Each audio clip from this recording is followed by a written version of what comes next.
একটি রাগী মারকুটে ছেলে তার গার্লফ্রেন্ডকে পাওয়ার জন্য আইএস অফিসার হয় আর সব দায়িত্ব সঠিকভাবে পালনও করতে থাকে। হঠাৎ দেশের প্রধানমন্ত্রী মারা যাওয়ার সময় সেই আইএস অফিসারকে প্রধানমন্ত্রী ঘোষণা করে দেয়। কিন্তু কেনই বা এক অচেনা ছেলেকে দেশের প্রধানমন্ত্রী ঘোষণা দেয়? কে এই ছেলে? কী বা তার নাম? আর তার ভালোবাসার মানুষটিকে আসলেই কি সে নিজের করতে পারবে, নাকি সেই মেয়েটি অন্য কারো হয়ে যাবে? এই সব কিছুই দেখতে চলেছি আমরা আজকের মুভিতে। আর এই মুভিতে রামচরণ খুব সুন্দর অভিনয় করেছেন। তো আর কোনো স্পয়লার না দিয়ে চলুন শুরু করা যাক আজকের মুভি এক্সপ্লেন। মুভির শুরুতেই সাতিয়া নামের এক সিএমকে দেখায়। সে একটি খারাপ স্বপ্ন দেখে ঘুম থেকে জেগে ওঠে, আর এই স্বপ্ন দেখে সে সেখানেই জ্ঞান হারিয়ে ফেলে। তাই তার লোকজন তাকে দ্রুত হাসপাতালে নিয়ে যেতে থাকে। আর রাস্তায় বড় একটি দুর্ঘটনা ঘটলে সবাই সিএমকে কাঁধে করে নিয়ে যেতে থাকে। তখন আশেপাশের মানুষ সেই সিএমকে মানুষের টাকা পয়সা লুট করার জন্য গালি দিতে থাকে। আর এসব শুনে সাত্তিয়া অনেক কষ্ট পায়। আর তাকে হাসপাতালে আনলে সবাই ভাবে সে মারা গেছে।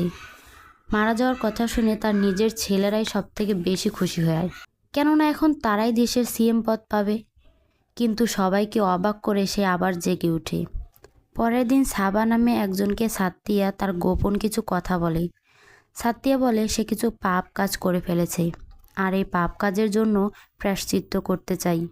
এরপর আমরা দেখতে পাই ট্রেনের ভিতর কিছু গুন্ডা রাম নামে একজনকে খুঁজছে। আর এমন সময় রাম সেই গুন্ডাদের একজনকে লাথি দিয়ে ট্রেন থেকে ফেলে দেয়, আর ট্রেন থামিয়ে সবাই নিচে নামে। রাম তাদের বলে, তোদের আগেও এত মারলাম, তবুও তোরা আমার পিছু ছাড়লি না। এরপর রাম তাদের আবারও মারে, আর মারা শেষে সবাইকে ট্রেনের লাইনে বেঁধে রাখে। আর সব গুন্ডাদের বসকে ফোন দিয়ে সেখানে আসতে বলে। সবাইকে ট্রেনে কাটার হাত থেকে বাঁচাতে সেই বস দ্রুত হেলিকপ্টারে করে সেখানে আসে। আর রামের ট্রেন মিস হওয়ায় গুন্ডাদের বসের হেলিকপ্টার নিয়ে সেখান থেকে চলে যায় রাম। এরপর আমরা দেখি রাম তার গ্রামে আসে, আর তার মা তাকে বরণ করে নেয়। আর তার মা তাকে তাড়াতাড়ি বিয়ে করতে বলে, কিন্তু রাম কোনো মতেই বিয়ের জন্য রাজি হয় না। আর কেনই বা রাজি হয় না তা আমরা একটু পরেই জানতে পারবো। পরের সিনে দেখি সাত্তিয়া সুস্থ হয়ে মিটিং ডাক দেয়, আর সবাইকে সব বাজে কাজ বাদ দিতে বলে, সবার ভালোর জন্য কাজ করতে বলে। এসব শুনে সাত্তিয়ার ছেলেরা তার সাথে রাগারাগি করে, কিন্তু সাত্তিয়া তখন কিছু না বলে সবাইকে চুপ থাকতে বলে। এরপর রাম কালেক্টর হওয়ার জন্য তার অফিসে আসে, আর তার এলাকার সব সমস্যা এবং সেই সমস্যা যারা সৃষ্টি করেছে তাদের লিস্ট দিতে বলে। পরে দেখি সাত্তিয়ার ছেলে তার লোকদের বলে সব অবৈধ কাজ রাতে করতে হবে, কেননা তার বাবা সব অন্যায় কাজ করতে না করেছে, তাই সব অবৈধ কাজ এখন তারা রাতেই করবে। এরপর রাম সব ব্যবসায়ীদের এক জায়গায় ডেকে আনে, আর সবাইকে তাদের বাজে কাজ বন্ধ করতে বলে। সবাই তার কথায় হাসাহাসি করলে রাম তাদের সবার বাজে কাজের আস্তানায় হানা দিতে থাকে। এসব দেখে সবাই রামের কাছে মাপ চায় আর ভালো হয়ে যাওয়ার কথা বলে। এরপর রামের ভাইয়ের বিয়ে হয়, আর সেখানে তার বন্ধুরা রামকে জিজ্ঞেস করে সে কেন বিয়ে করছে না। তখন রাম বলতে থাকে, মেডিকেল কলেজে পড়াশোনা করার সময় কলেজের একটি মেয়েকে বিরক্ত করার জন্য রাম একটি লোককে মারতে শুরু করে, আর সেই লোকের মেয়ের নাম হলো দীপিকা। তো তখন দীপিকা বলে সে অন্যজন ভেবে তার বাবাকে কেন মারছে। তারপর তার বাকি বন্ধুরাও বলে এই লোক সে নয়, আর অন্য লোককে মারার জন্য দীপিকা রামকে জেলে পুরে দেয়। এরপর সবাই রামের ভুলের জন্য দীপিকার কাছে ক্ষমা চায়, আর তাকে সব ঘটনা খুলে বলে। সব কিছু বুঝতে পেরে দীপিকা কেস তুলে নেয়, আর রাম তখন দীপিকা ও তার বাবাকে সরি বলে ক্ষমা চায়। পরের দিন কলেজে গিয়ে সেই আসল লোককে ইচ্ছা মতো ধোলাই দেয় রাম, আর আস্তে আস্তে রাম এবং দীপিকা ভালো বন্ধু হয়ে ওঠে। পরের দিন রামকে পুলিশ ধরে ফাইন চাইলে রাম সেই পুলিশের ওপর অনেক রেগে যায়, কেননা কোনো কারণ ছাড়াই তাকে ফাইন দিতে বলছিল পুলিশ। তাই সে রাগ কমানোর জন্য মাঝ রাস্তায় ডান্স করতে শুরু করে, আর তখন সেখানে দীপিকা ও রামের রাগ কমানোর উপায় দেখে খুশি হয়ে যায়, আর রাস্তার সবাই তার ডান্স দেখতে থাকে। এরপর কলেজ আসলে রামের সামনে কিছু গুন্ডা ছেলে দীপিকাকে বিরক্ত করতে থাকে, কিন্তু রাম রাগ না করে সবাইকে বুঝিয়ে পাঠিয়ে দেয়। এসব দেখে দীপিকা অনেক খুশি হয়, কিন্তু দেখা যায় রাম দীপিকাকে পাঠিয়ে দিয়ে সেই গুন্ডাদের ইচ্ছা মতো মারতে থাকে। আর মারার সময় সেখানে দীপিকা চলে আসে, আর রামকে বলে এত রাগ মানুষকে না দেখিয়ে নিজের ক্যারিয়ার গঠন করো, নিজেকে আইএস অফিসার বানিয়ে দেখাও। কিন্তু রামের পরীক্ষার মার্ক কম থাকায় আইএস হতে পারে না, হয়ে যায় আইপিএস।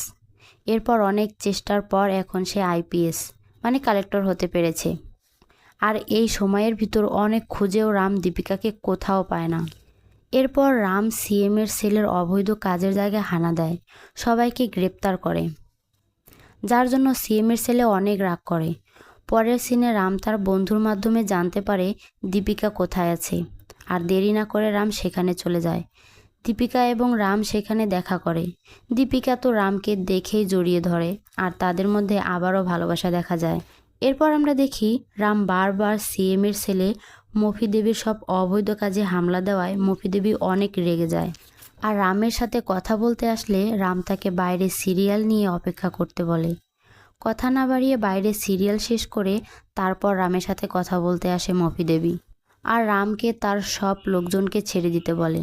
রাম তাকে লিখিত দিতে বললে দুইজনের ভিতর অনেক রাগারাগি হয়। এরপর রাম আবারও দীপিকার সাথে দেখা করতে আসে, আর সেখানে পার্বতী নামের একজন অনেকগুলো কাগজে কিছু লিখছিল। এসব দেখে রাম তার বিষয়ে জানতে চাইলে দীপিকা বলে উনি কিছু একটা নিয়ে ভয় পেয়েছিল, আর এই বিষয়ে সিএমকে চিঠি লেখেন, কিন্তু সেই চিঠি কোনোদিন সিএম পর্যন্ত পৌঁছায় না। তাই রাম সেই মহিলাকে সিএমের একটি অনুষ্ঠানে নিয়ে যায়, আর সেখানে সবার সামনেই সেই মহিলা তাদের সব অন্যায় কাজ সম্পর্কে বলতে থাকে। আর এসবের জন্য মফি দেবী রাম এবং সেই মহিলাকে মারতে লাগলে রাম সবার সামনে মফি দেবীকে থাপ্পড় মারে, আর তার বাবাকেও সবার কাছে মাপ চাইতে বলে। সাত্তিয়াও নিজে তার আগের কোনো একটা পাপের জন্য ক্ষমা চায়, কিন্তু সেই মহিলা বলে তার অন্যায়ের কোনো ক্ষমা নেই। আর এসব ভাবতে ভাবতেই সাত্তিয়া আবার জ্ঞান হারায়। এরপরে হাসপাতালে সাত্তিয়ার ছেলে বলে একজন কালেক্টর কিভাবে আমার গায়ে হাত তোলে, তাকে তুমি চাকরি থেকে বের করে দাও। তখন সাত্তিয়া বলে ঠিক আছে, ওই কালেক্টরকে সাসপেন্ড করে দাও। আর সাত্তিয়া আরও বলে মফি তুমিও অন্যায় করেছো, তাই তোমাকেও মন্ত্রী থেকে সাসপেন্ড করা হলো। এরপর রামকে সাসপেন্ড করার জন্য সে চিন্তায় পড়ে যায়, কেননা তার এলাকায় আবারও অন্যায় কাজ বেড়ে যাবে। কিন্তু দীপিকা রামকে চিন্তা না করতে বলে। সে আরও বলে তার সাসপেন্ডের সময় শেষ হলে আবারও সব অন্যায় বন্ধ করতে পারবে। আর সবার সামনে মেয়েদের সম্মানের জন্য মন্ত্রীকে থাপ্পড় মারায় দীপিকা রামের ওপর গর্ব করে। অন্যদিকে মফি দেবীকে মন্ত্রী থেকে বাদ দেওয়ায় সে হাসপাতালে তার বাবা সাত্তিয়াকে মেরে ফেলে, আর তার বাবার মৃত্যুর পর অস্থায়ী সিএম হিসেবে জয়েন করেই রামকে মারার কথা বলে মফি। এরপর রাম ও দীপিকার বিয়ের সময় পুলিশ রামকে ধরে, কারণ সে মন্ত্রীকে থাপ্পড় মেরেছিল। আর অন্য একটি জায়গায় নিয়ে রামকে অনেক গুন্ডার সামনে ছেড়ে দেওয়া হয়। রাম সবাইকে মারতে থাকে তখন। অন্যদিকে সাত্তিয়া মারা যাওয়ার আগে তার শেষ ইচ্ছা একটি পেন ড্রাইভে রেকর্ড করেছিল, যেখানে সাত্তিয়া পরবর্তী সিএম হিসেবে রামকে ঘোষণা করে। যখন সবাই এই খবর জানতে পারে তখন সবাই তাকে ছেড়ে দেয়। আর এসব দেখে তো মফির ভাইয়ের ওপর অনেক হাসাহাসি করে। এরপর রাম গিয়ে সিএমের চিতায় আগুন দেয়, আর তারপর তাদের একটা অতীত দেখানো হয়। সেখানে রামের বাবার একটি বড় পার্টি ছিল, আর সেই পার্টির একটা অংশ ছিল সাত্তিয়া। রামের বাবা কোনো ঘুষ না খাওয়ায় তারই দলের লোক সাত্তিয়া তাকে হত্যা করে। আর রামের মা দূর থেকে সব দেখেছিল। আর এই অন্যায়ের জন্য সাত্তিয়া রামকে সিএম ঘোষণা করেছিল, মানে প্রায়শ্চিত্ত হিসেবে। আর এইসব ঘটনা সাবা রামকে খুলে বলেছিল। এসব শুনে রাম তার মায়ের সাথে দেখা করে, আর তার মা তখন রামকে তার বাবার স্বপ্ন পূরণ করতে বলে।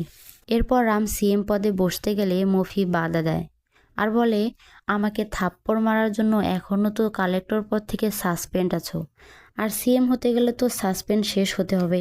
তাই রাম আর সিএম হতে পারে না, সিএম হয়ে যায় মফি দেবী। অন্যদিকে রাম সাসপেন্ড কাটিয়ে ইলেকশন অফিসার হিসেবে জয়েন করে, আর মফিকে বলে আগামী 2 মাসের মধ্যে ইলেকশন হবে, আর সব কিছু আমার মাধ্যমেই হবে। এরপর রাম সাবাকে নির্বাচনে দাঁড় করিয়ে দেয়। অন্যদিকে জনগণ একটি ভোটের জন্য 20,000 করে টাকা চায়, আর সেই টাকা দিতে মফির ঘর খালি হয়ে যায়। মূলত রামই জনগণকে টাকা নিতে বলেছিল। আর এরপর সরকারি গাড়ি ব্যবহার করার জন্য রাম মফিকে 25 লক্ষ টাকা জরিমানা করে, কেননা নির্বাচনের সময় সরকারি কোনো কিছু ব্যবহার করা নিষেধ।